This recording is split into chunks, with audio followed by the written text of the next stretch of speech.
Welcome to the latest Land of 10 Iowa Facebook Live session. I am beat reporter Bobby LaGesse. Alongside me is Scott Dochterman.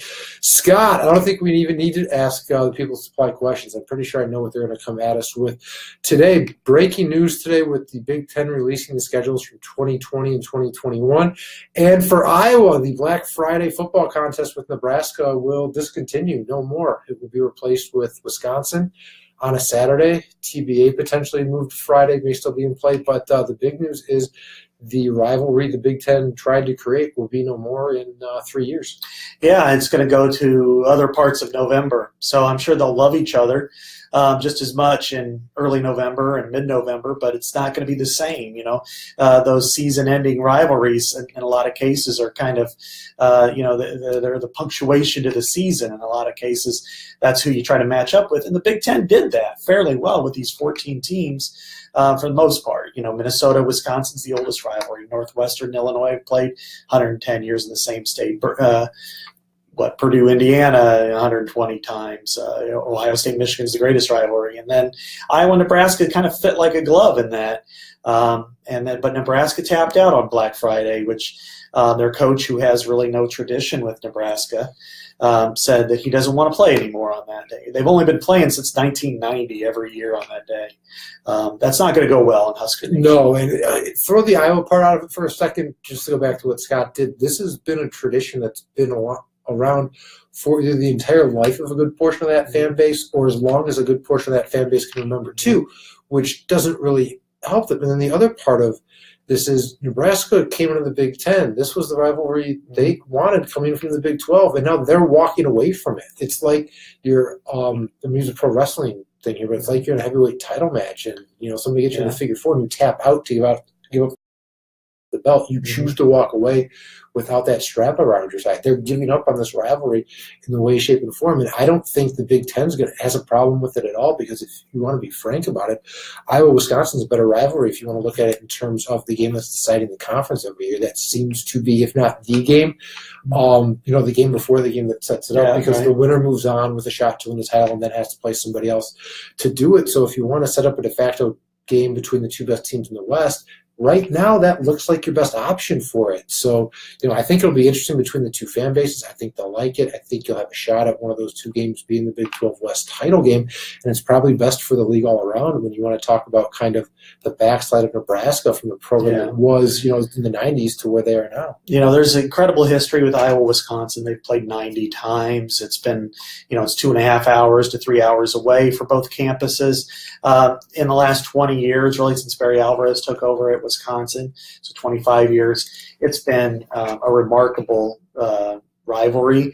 When it got dumped twice because of realignment, once when Penn State joined and once when Nebraska joined, both, first time they changed the whole rules for scheduling because of that. Second time, they decided to go geographical. So this is an important rivalry for the Big Ten that they acknowledge. Now, the history of the Black Friday situation is when Nebraska came in the league, the Big Ten wanted to make its 6 best programs, at that time wasn't Michigan State, play on rivalry weekend. Michigan, Ohio State, they figured Iowa, Nebraska made sense, and then Penn State, Wisconsin.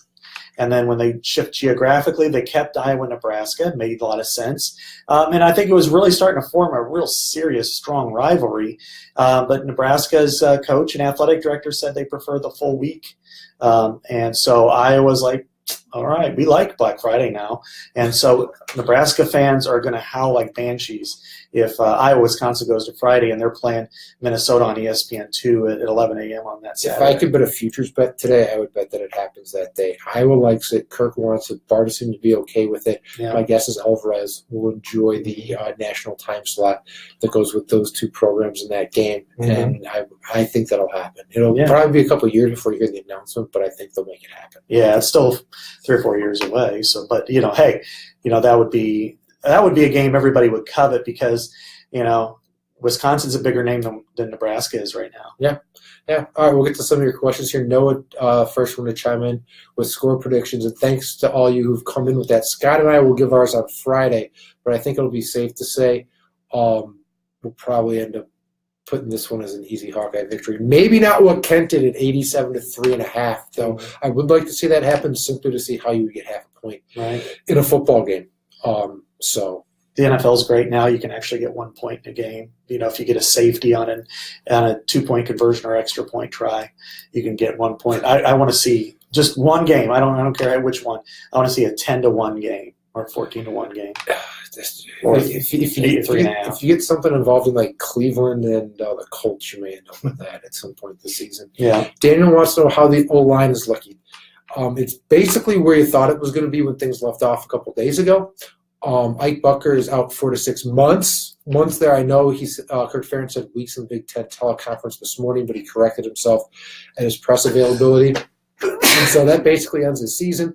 Iowa does not think he'll be able to get a medical red shirt. So it essentially ends everything for Ike there, which is a sad story. For him, it's never how you want to see anybody go out. But Iowa's going to move on, and it sounds like they're going to move Sean Welsh from guard to tackle. The offensive line they used at the end of the Iowa State game had him there. You have Alaric Jackson still at your other left tackle, and then you have Daniels at center, and then Boone Myers and who was Keegan Render as your starting guards. Or Ross Reynolds. Or Ross Reynolds can factor in there, so it'll be a combination probably of those three, because they didn't fluctuate with line changes amongst those three guys at the guard spots until they found the one that they liked. And I wouldn't be surprised if you see them do the same thing this week, and maybe even Penn State, where they kind of, it's like hockey lines. They keep moving guys around until they find something that works, and they stick with it until it becomes a problem again.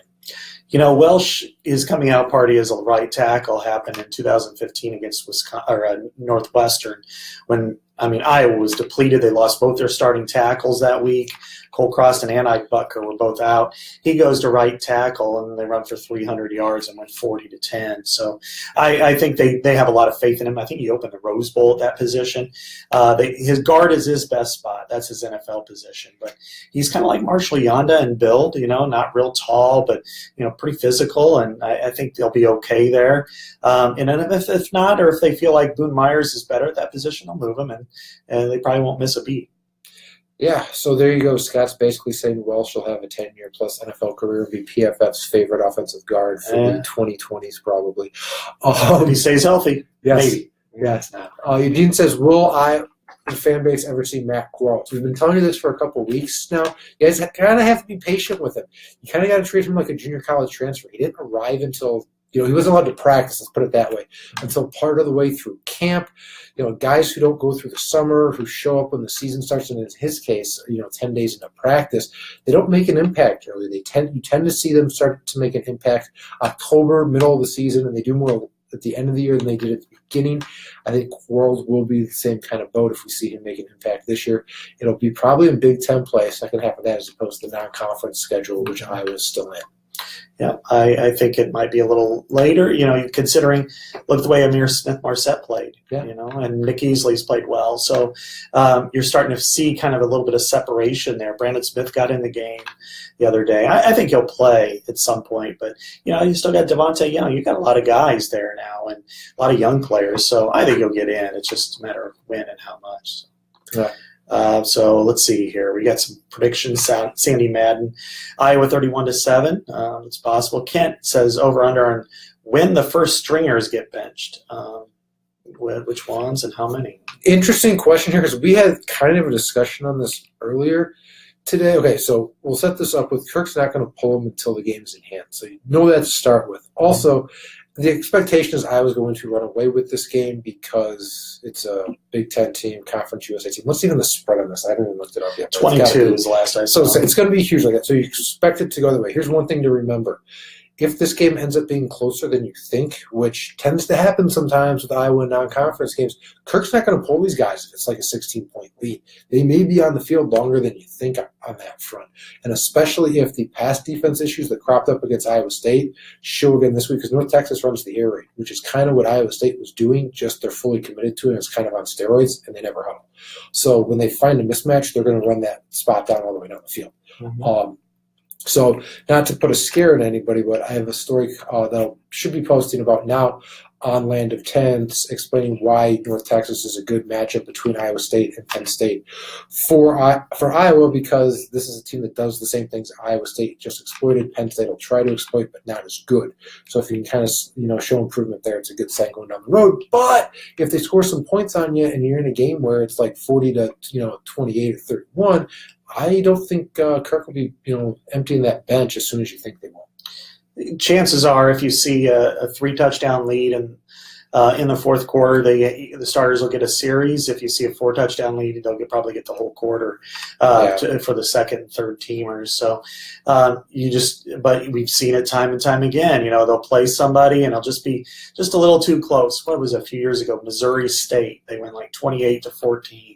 And that was just one of those games where you felt like it was a complete waste. Yeah, you win the game, but you really wanted to see younger players get in and get some reps, and that didn't happen. So I think that's what you're going to see here. This is the one game on the calendar that you kind of expect that to happen. That's a game. You don't have too many opportunities for something like this to happen, and this is one of the times where it does. So it almost gets to the point where it feels like a missed opportunity, even if Iowa wins, but yet you don't get that developmental period for a lot of those guys that are second string or maybe even third string on your depth chart. Jim thinks Iowa's going to win 42-17. George wants to play Wisconsin anyway, which I assume means at the end of the regular season.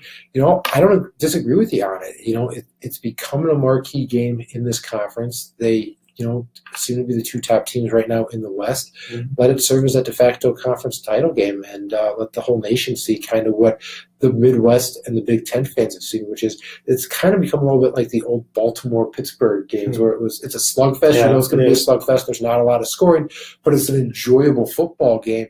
And enjoyable in a different way than you get from something like you might get out of a 48-45 game out of the Pac-12 or Big 12. Yeah, it's low scoring, heavy respect for one another. And really over the last 20 years, it's been a marquee rivalry. I've put it in the top 2 or 3 in the Big Ten. You look at, 2004, it was winner take all for a share of the Big Ten title at Kinnick Stadium. You look at, I remember 2006, it was in prime time. It was the prime time game. 2010 was maybe the best game objectively I've ever covered at the college level. 8 lead changes, 30 NFL draft picks.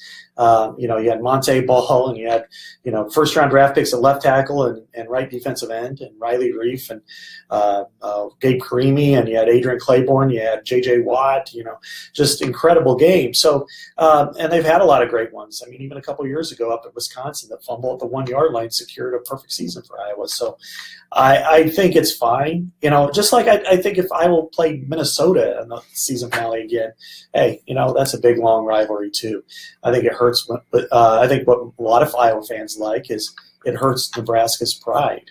They're okay with whatever they play, but as long as it hurts Nebraska's pride, they're taking joy in that. Iowa probably isn't the only fan base in the state right now that's probably chuckling over Nebraska having to look at the mirror and face a little bit of reality of where they are as a program, which ties into this thing we have. Yeah. Georgia said Delaney had to evaluate where Nebraska was as a program before extending it.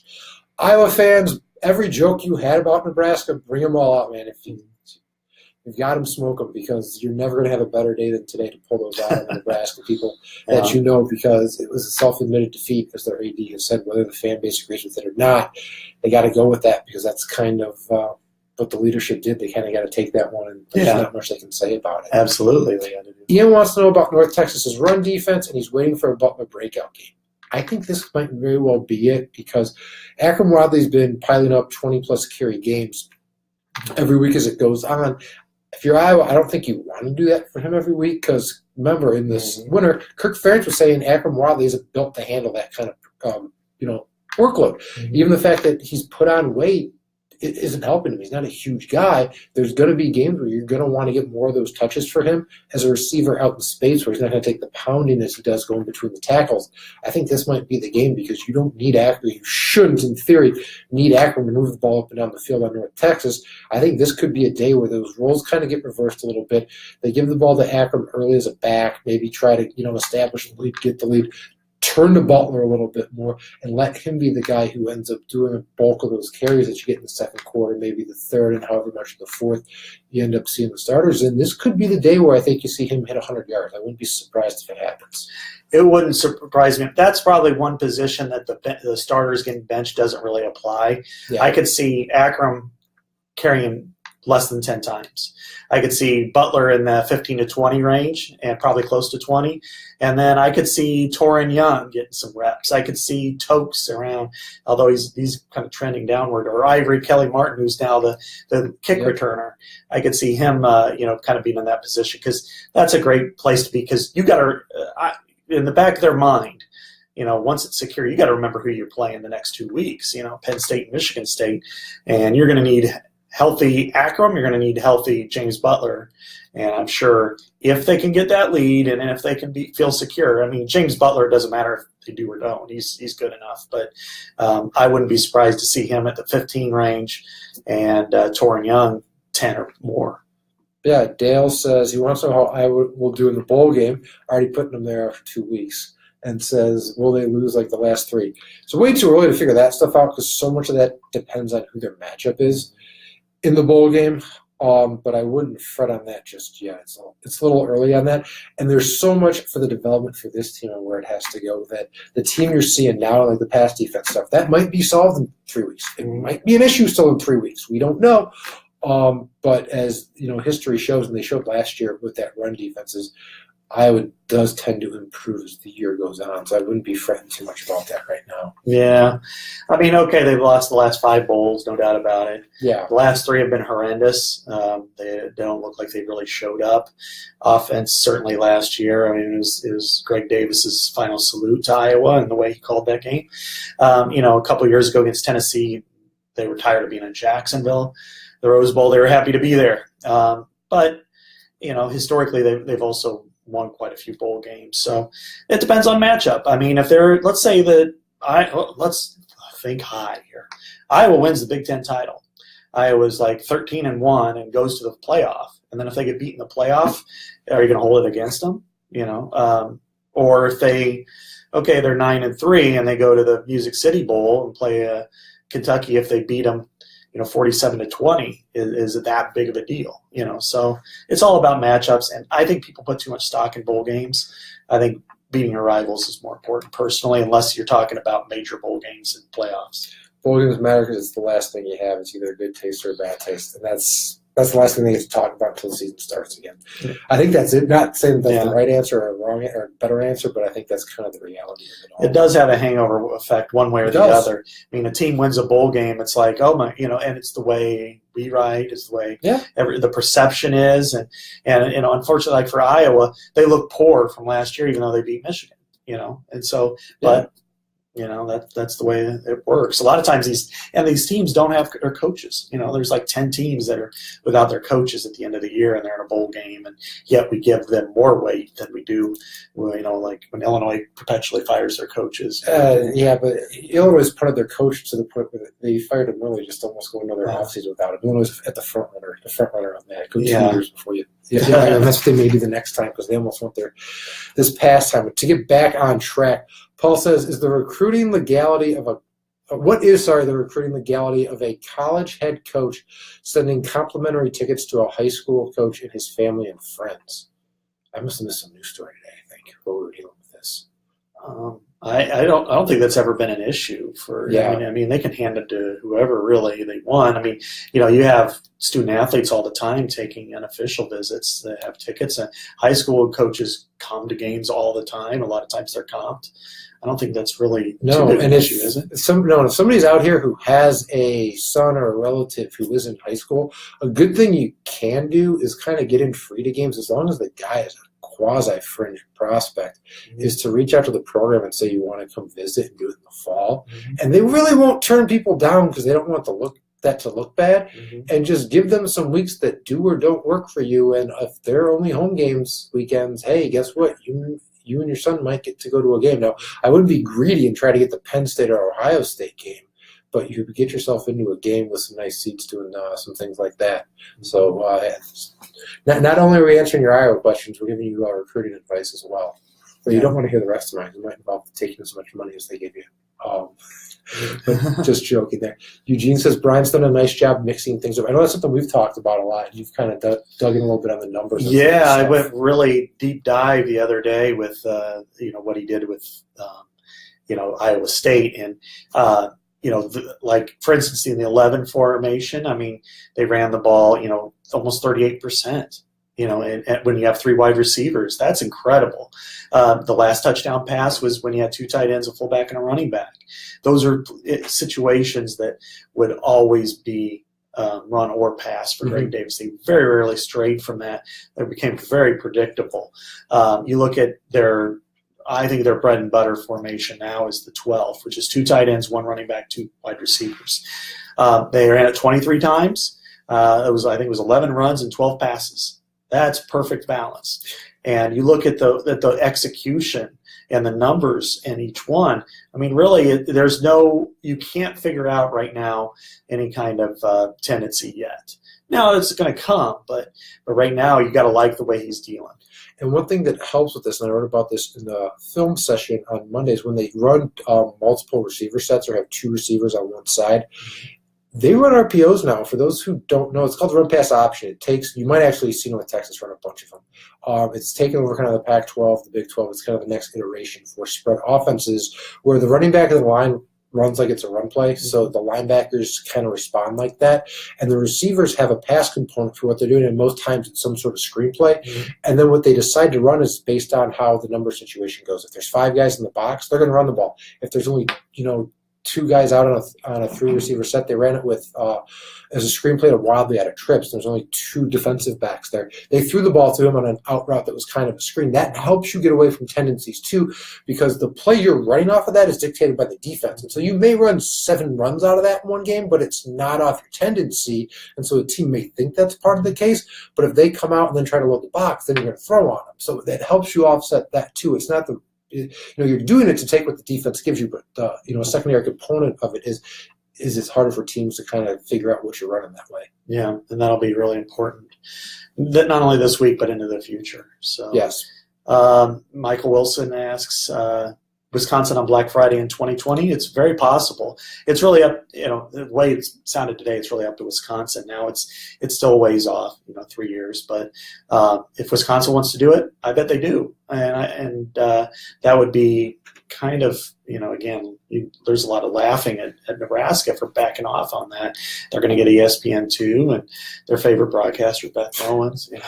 Yeah.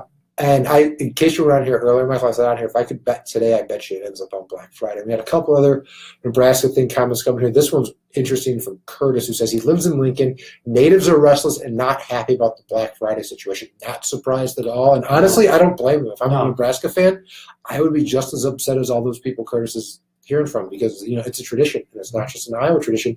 And Steven says the Big Ten's telling everybody who thinks they rule the West, Wisconsin and Iowa. Sorry, Huskers, laugh out loud.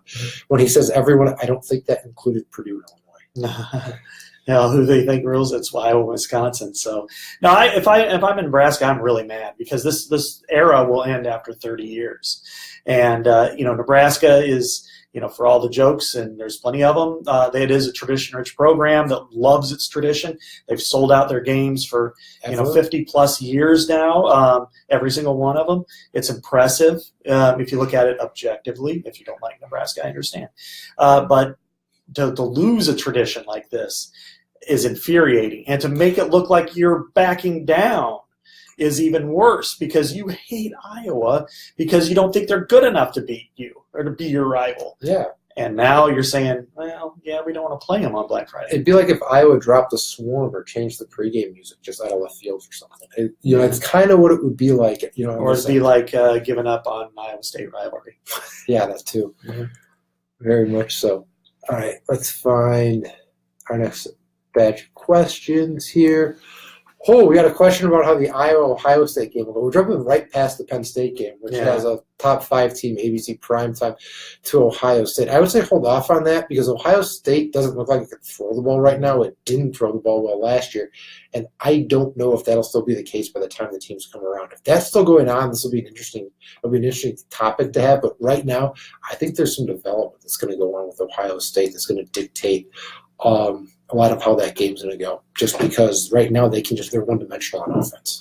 I'm intrigued by this because, I remember a couple of years ago when Michigan State beat them in Ohio State, and they only handed the ball to Ezekiel Elliott 4 times in the second half, and it was in the wind, and really nasty game, and everybody was really up in arms. And what did they do? They went out and clubbed Michigan like a seal, and then won their bowl game against Notre Dame. So I think they're going to bounce back and they'll be better. Again, we're talking 6 or 7 games into the future. Let's live out this one. You guys live for the season all year long. Let's think fairly short. If you want to say Penn State, I think Iowa's in trouble, frankly. Honestly, I do. I think that's going to be a tough matchup for Iowa. Leads us into a question that's a little further down, plays right off of this. Mike wants to know he says the defense was supposed to be a strength, didn't look like it at Ames. Should the fan base be concerned? This chalked up to 2 things. One, it was a bad day by the defense all around. When Josie Jewell has a bad day, the whole defense is. They miss tackles. There's a lot of breakdowns in the secondary. If you haven't read it, go read the film session. I kind of broke some of it down. There was miscommunication. Manny Rugoma didn't look good in the first half. That's why he got benched. He had a lot. He was in spots he shouldn't have been. You had guys getting beat who were out of position, like Gervais on the big 76-yard touchdown by Butler late in the fourth quarter. Josh Jackson on the I think it was the third quarter touchdown. Yeah, he slipped, but before then, Butler, hit him. He basically jammed the defensive back, got position. He was the only guy that had a step on his defensive back. Butler was going to get the ball thrown in his direction anyway. Now, Jackson falling down changes that, but there was a lot of issues there. North Texas runs a similar kind of spread offense, which I know is going to scare Iowa fans saying that. Penn State does the same thing that Iowa State and North Texas does. That's why I said earlier, this North Texas game's a good tune-up. You can see how much growth the team has in a week, how much improvement they can make. And also, if they struggle stopping this North Texas offense, that's very bad signs for Penn State. That's like danger signs that are going up, because if you have trouble against a team with inferior talent, that's no knock to North Texas. That Penn State offense might be the best in the country. How are you going to stop a Penn State team that scored, it seemed like, a gazillion points on you and, gained 2 gazillion yards? That was just, the way it kind of goes. The concern, I think, more is in facing spread offenses and seeing what the secondary does, more so than anything else. I think, and I think the world of Phil Parker. I think he's a terrific coach, and he's done a lot of great things. His game plan was poor the other day, and the schematics were bad. When you have Amani Hooker, who's your 6th defensive back, as safety, lined up with Alan Lazard on the edge, that's ridiculous. You've got to have your best cover corner there. And then that one touchdown that you were mentioning about with Butler, the 30-yarder or whatever it was, they're in zero coverage with the blitz. You gave Butler the whole entire middle of the field. Yep. That's going to be tough for Des King to win that play, let alone Josh Jackson, who slipped and everything. So I think there was some real big questions. And the other questions I have is the pass rush didn't get there. And I was really surprised about it. I thought it was a good pass rush, but it looked poor the other day. And then they blitzed a ton to compensate, and the linebackers looked gassed by the end of the game. That's what happens when you go against the spread offenses, when they go a little bit tempo, and they were on the field for a gazillion plays. That was part of the reason why the second half went the way it did, where they couldn't stop anything in the passing. That's part of the reason those teams do that, is it wears you down. It wears you down in a different way than Iowa's smash mouth football does. It can lead to the same result with yards and points. It's just done 2 totally different ways. And then the tackling was sloppy. Linebackers were terrible. Yeah. And I was surprised the whole game with that. Now, I don't think they're as bad as that. I think that was a bad game. Kind of the way, remember last year how they bounced back from the Penn State debacle, 600 yards, to how they played against Michigan. North Texas ain't a Michigan. Yeah, no, they're not a Michigan at all. And so I think they got the potential to bounce back in a healthy way. They're not going to play as poorly against Penn State as they did last year, because they can't play worse. I mean, they give up 600 yards. But I do think that that's a dangerous game. But then again, if they watch quarterback, they got a chance to hang in there for a while. Yeah, a few here. I'll try to do quick fire. We got Bob saying Stanley will be a QB, just give him time. I think he showed you he's already there as a decent quarterback. Biggest question coming into the year for him was, what would he do when Iowa was trailing and needed him to throw? Mm-hmm. And And last drive of the first half, the entire fourth quarter, he played really well. He didn't make any really bad decisions, put the ball in the hands of his playmakers, made the right reads, and when he had to throw a ball down the field, he made 2 touchdown drives. So I think you're already seeing it come together with him there. And then we have questions on injuries on the O-line, where things sit, and how it'll hold up. For Blake with Ike on the 6th year, Kirk sounded like it was a no. And now, granted, I get why some of you have come in and said he's only played 2 games. He could get potentially something like Vandenberg did. Also might just be that Ike might not want the 6th year because there was talk to him in the NFL too. So that could be in play there as well. Yeah, I doubt he gets it. I mean, a lot of times he'd have to get a 6th year. Vandenberg got a 5th, which is different. He was, he didn't redshirt as a freshman. The other thing is with Ike, usually they'll do that if you were out for an injury and then come back again if that's the reason why he redshirted. He didn't. He just redshirted because he was young and he was transitioning from a tight end to a tackle. So that I doubt that's the case. And again, like Bobby said, will this hurt his NFL draft stock a little bit? It will. But I think, he's probably a 4th or 5th rounder at best anyway. This maybe knocks him down to 6th, 7th, possibly free agent territory to come back and take another bruising for free when you can make money if you make a squad. I think he's probably done. This is his 5th year out of high school.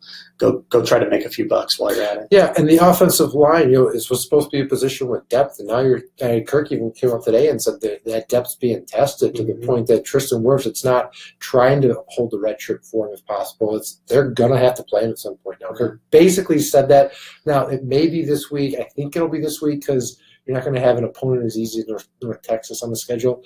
Again, it'll be a chance to get him some reps. But, yeah, depth now went from being a strength here to being if there's an injury in the wrong spot, it's going to be a problem for Iowa, and that spot's tackle. Yeah. If for some reason Alaric Jackson goes down, I have no idea what the answer is, especially as Boone's isn't healthy yet. Yeah, it'll probably have to be Boone or I don't know if they'd move Welsh there. That might be too much. They had great depth. Now they don't until Boone becomes 100%. But I think if Boone could get in the lineup, that's a plus. I think for them, if he could be I think guard's his natural position, but he's been forced to play tackle the last couple of years. So because they haven't had a real true left tackle since Brandon Sheriff. Yeah, Sean wants to know about any info on Josie's injury. He said it was an ankle injury, and he said it wasn't a big deal. He'll be fine on Saturday. So I wouldn't be losing sleep or worried about it. I looked at him. He's wearing flip-flops today, and neither ankle looked didn't look that swollen. So I think he'll be all right. All right. Eric asks, Nate Stanley got the makeup to be an elite Big Ten quarterback. I think so. I mean, you look at his first 2 weeks, 8 touchdowns, 1 interception. He's thrown really the last 7 quarters, mainly counting overtime. He's completed almost 70% of his passes for 8 touchdowns, 0 interceptions. He capped 4 drives of 89-plus yards the other day. They're down 10 points in the fourth quarter, scored to win. Yeah, he overthrew a few passes, but look at it this way. He's dealing with different speeds of receiver constantly. Noah Fant is not as fast as Amir Smith-Marset. So you just got to vary that a little bit. That's timing. Timing takes time. And once he gets that all together, I'll dare say that he could be the best passing quarterback in the league this year. In order for him to become elite, like Eric asks, I think this is one of the big things. Is a lot of the pass plays Iowa is designing for him and having him throw right now. Short passes let the players make plays. They've gone deep with him a couple of times. He didn't connect everything in the Iowa State game, but when he's had to make plays, they've been for touchdowns. Mm-hmm. So when he becomes the guy that makes the big play, that makes the play, and it's not something Akron Wadley takes a dump-off pass and just looks like Bo Jackson from Tecmo Bowl getting into the end zone.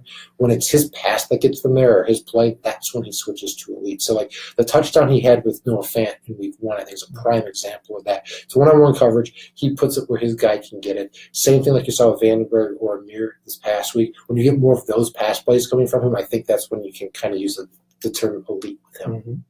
All right, we're going to kind of go quicker here. Eugene asked about Kelly Martin returning kicks. Yeah, he's going to replace Akram in that role. Akram didn't seem real happy about it. I think it's smart, though. I mean, you want to limit his touches if you can. He didn't really look real natural doing it. I think he's very good. I think he could be, but I think for Iowa to win, you got to keep him on offense, and if that means Ivory Kelly Martin's quick enough, takes the kickoff and zooms with it, so be it. Yeah, Akron was not thrilled with that, I think, as you would imagine. Kent wants to know what we think Iowa State does this year. I think they're better this year. Outside chance at a bowl game, but I don't think their line play on either side is strong enough to get there. I think they're 4 or 5 wins. I think that's what they are this year. I think you're a year away from them being a potential bowl team under Matt Campbell. Sean wants to know over under 400 yards passing, 4 TDs. I take the under on the yards because I don't think if it's Stanley alone, I'm definitely taking the under. I don't think they'll hit it, and I think they're going to run the ball, have success running it, and then the fourth quarter they'll just try to run it to end the game. Yeah. The passing touchdowns is interesting. I go the under, but the only reason I might think that might be in play is Nate Stanley showing a good job of finding the end zone on pass plays from about 30 yards out this year. But I think I'd go under on both of them. Yeah, I think so. Definitely not 400 yards passing. They're going to try to run for 400 yards. 4 touchdowns, just depends. I mean, who takes what? Somebody may take a slant and run 40, for a score. And, the fades worked. You hit Amir Smith-Marset for a fade in the back of the end zone. You hit, Matt Vandenberg on a fade in the corner of the end zone. So, I mean, those plays, happen. So, I don't know. I'll say less simply because I think they want to run more, but – and then you don't want to. 4 touchdowns. Mitch, sounds like Vandenberg has a lingering injury. So did you talk to him? Nothing came up with an injury when anybody asked with him. He had shoes on, so he had nothing on his feet. But you know what I mean. They would said injury, but he also had shoes on, so I wouldn't have been able to tell. Yeah, if he was truly injured or hurt, he wouldn't be there. So Blake asked any news on Big Ten expansion. No, we won't hear anything like that for another 7 or 8 years. When the Big 12 has its media rights agreements go down right around 2024, 2025, there might be some shuffling, but everybody's got their media deals locked up for a long period of time. Big 10 does for 20 plus more years. Pac-12 it does for an extended period of time. The SEC doesn't, but who wants to leave the SEC? Missouri, maybe, but I think they're pretty excited about where they are. So they'll happily cash that paycheck. Yeah, I think look around the turn of the decade, 2023. Maybe you'll hear some whispers about Oklahoma, Texas. Notre Dame's even locked into the ACC till 2036. So I think expansion is pretty well dead unless Harvard joins the bigger teams, big time ranks. Until Texas wants to make it an issue. That's where it sits. Texas controls the Big 12. The last time this came up, they got their own TV network from ESPN out of it. So you're going to have to top what they have, or they have to see the Big 12 being such a loss leader that losing the network and folding into something like the Big 10 or the SEC network is a benefit for them in the long run. That's really what it'll be, just in a short bubble, unless something wild happens. Brian wants to know, is it time for Tristan to get a start versus North Texas? At this point, they'll need him during conference play to get him some experience. Iowa is not starting a kid who's yet to see the field at all against North Texas, even though North Texas is not the caliber of team they would have played against next week. I think getting him playing time is a good idea for exactly that, but you can't start him. They're still playing to win the game, and that, not a knock on Tristan, but it decreases their chances to win the game simply because he's not their best tackle that they could throw out there for the majority of those snaps. But I like the road you're going down with your thought process there, Brian. Yeah, I think he gets in. I think he plays quite a few snaps. He rotates. He'll get in every couple of series. That's what they did with James Daniels a couple of years ago. Sean Welsh wasn't real thrilled about rotating with James Daniels, but they thought, this guy's too good. We need to get him in there, and we're going to take you out. And I think that's probably the case with Tristan, whether it's at right tackle, maybe they move Sean inside or rest him a series or something like that. They're going to want to try to play him because if they need him, then they need him. He's good, no doubt about it. He's going to be you got to be excited when you look at this long-term prognosis, even next year. Not that you want to wish away the guys you have, but if you have, Alec Jackson grows, Tristan Wirfs probably on the right side, possibly inside, and maybe Mark Kallenberger at right tackle. He played a lot of that in the summer. He's just not quite big enough, but, when he's in Doyle's boot camp, I'm sure he'll get there. So, and plus James Daniels for one more year unless he decides to go pro early. Yeah. Chris says, thanks, gents. Loves this. Go Hawks. Thanks for the message, Chris. Yeah. Glad you like it. Hope we have as much fun, I think, as you guys do on this. Now, this one is interesting from Jared, who says he would love to see Iowa move to the Big 12. As someone who spent a decade covering the Big 12, let me tell you why you would not like that as much as you think. You're looking at it from the football fact that, you see the teams go up and down the field, things like that. You think it might be a little easier. All those teams run the spread. The fact you only see it a couple times a year now plays in Iowa's advantage. But from the non-football standpoint is the Big Ten is, if not the most stable, best conference over the last decade plus.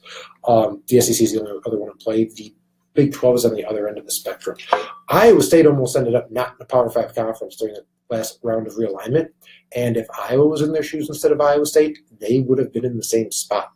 And it had nothing to do with the program itself. So Texas and Oklahoma hold all the weight there. However things fall apart in an alignment, if that league falls apart, those two are going to control everything. You almost had half the conference jump to the Pac-12 at the behest of those two. Iowa wasn't one of them. Kansas has one of the best basketball programs in the country. Would have been without a Power 5 conference simply because it didn't reside in Texas or Oklahoma. Same thing probably would have happened with Iowa. You would have a lot less uncertainty about your future if you resided in the Big 12, and you would also not cash the same amount of checks you would on a yearly basis. Which for the fan base it probably doesn't matter, but it does in the athletic departments and all the projects they do around the staff they can hire, your assistant coaching pool. The Big 10 is the best spot for Iowa by far. Yeah, I mean you look at a lower revenue of about $15 million just off the top because of conference revenue. You look at, Iowa and the Big Ten care as much as more than any other league when it comes to AAU membership for research, institutions. Yeah. And it really, if Nebraska would have lost its certification before realignment, I don't think it would be in the Big Ten. I mean, It just happened a couple months afterwards. And so the Big Ten had to really plug its nose. I don't think it's fit. I think, would you want to really give up rivalries, century-old rivalries? I think there are some of the great ones, Minnesota, Iowa, Wisconsin, Iowa, even the ones they don't play regularly, like Michigan and Ohio State. You've been in the same league with them for 100 years, but not going to Purdue and Indiana for basketball or Illinois. I mean, I wouldn't want to do that in a million years. Now, if a couple of teams left the Big 12 and joined the Big 10, I'd be fine with that. I think Kansas, Iowa could be very interesting, and especially in basketball. I think Texas or Oklahoma would be. Even Iowa State, I think, would be. But Iowa is always going to stay with the Big 10 because it's not a charter member, but it might as well be as close as it could be. Other than the year it got kicked out in 1930 for slush fund, and then AAU membership is at the core. It's the CIC, which also represents the University of Chicago and Johns Hopkins and for research beyond sports. So no, I really wouldn't want to see him in the Big 12, and that's no knock on the Big 12. I just think Iowa's so embedded to the Big 10 that it would really be a weird fit. Sorry, Jared. But. Yeah. Cody thinks AJ Epineza needs to play every down. The kid's a straight beast. We both agree with you. He needs to play more, especially with the pass rush issues they had last week. You're going to be seeing the spread for 2 weeks, and basically all the spread stuff just leads up to Penn State. That's everything we're talking about with that is in relation to what can best position Iowa to be ready for that game against Penn State. And AJ on the field, his pass rush can help negate some of that downfield passing they want to do there. And he looks like the best pass rusher right now. In the limited reps he gets, he looks like the best pass rusher. He is. He and Anthony Nelson, I think, are their two best. And Parker is a really hard-nosed, tough kid who needs to play. But when you look talent, there's no question AJ Epineza is the most talented player they have. Hey, just a reminder, everybody, we may not hit all your questions on here today, but we do have the recruiting mailbag and the just general Iowa football mailbag, so we will circle back to some of these. Later on in there, Aaron wants to know, will they take a lot of shots downfield against North Texas? I don't know if they'll look to do it, but they'll probably take what's there, and I don't know if downfield shots are there unless it's that Iowa's just players just kind of overwhelm them and get behind the defense or beat them, their men in coverage. They did. 2 years ago, they hit a lot of big shots down the field. Beathard hit Tavon Smith on a 80-yard pass or something like that, and I think they'll be there because here's what's going to happen. Iowa's going to run zone, and then the safeties are going to come right up, and then all of a sudden you just go right over the top. So I think it'll be there. Do they try it a lot? I don't know. I'm not in the second half if they're up by 3 touchdowns or more, but I think they will. This staff has gone deep more in 2 games than I think they did in 13 last year. So I'd enjoy it while you can. John wants to know why Iowa State beat Iowa down the middle so bad. A lot of that goes back to something that we got brought up again today, and that was receivers not getting jammed off routes. Because a lot of times it was guys running ins or slants or posts or something like that. And Josie Joe made the comment, you can tell when it happens whether you were the guy who was supposed to do it or somebody else was, when you have no idea where the ball's supposed to go, and all of a sudden it goes like right over your head. And it's between, you can tell it's going between you and the safety in a zone.